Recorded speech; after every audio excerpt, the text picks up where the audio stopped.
welcome to another episode of the Cannabis Files, the hardest hitting news in cannabis.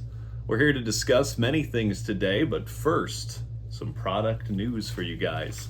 From Cresco, more specifically, their high supply and good news pre-rolls are switching from the cone style to a barrel style joint. They describe the barrel style pre-roll as a sturdier joint with a larger grind for better, smoother airflow and smoother smoke, cured, ground, and evenly packed.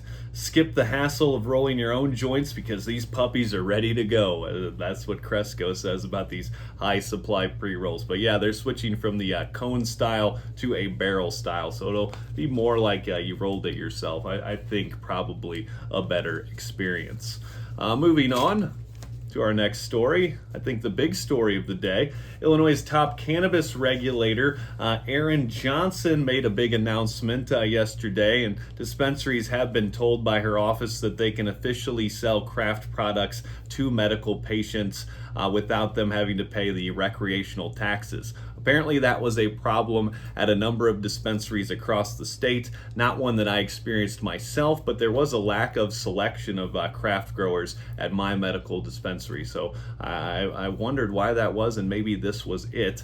There appeared to be some sort of a POS issue or tracking issue between the dispensaries and the state and the craft growers, but they've ironed all of that out, so you should be able to get the craft products without having to pay recreational taxes. You should be able to get it at your medical dispensary, and that's really big news. Also coming down with this very same story, I want to give them some credit here. Capital News Illinois published this story today about that craft licensing. Also in the same story, they mentioned House Bill 2911 again. That was the big cannabis omnibus bill that was maybe killed by GTI, allegedly, but that there could be life in that bill yet. They might bring it back for another vote in the veto session, so fingers crossed, maybe something will happen for medical patients in the state. Aaron Johnson, again, the top cannabis regulator who became the state's regulator in late 2022,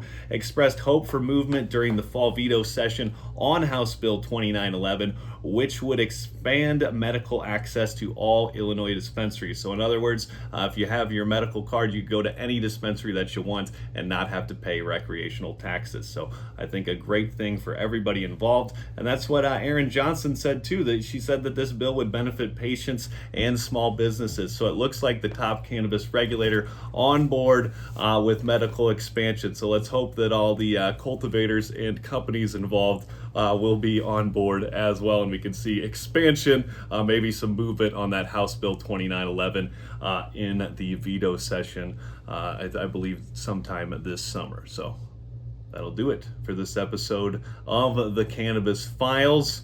Don't forget, the truth is always out there.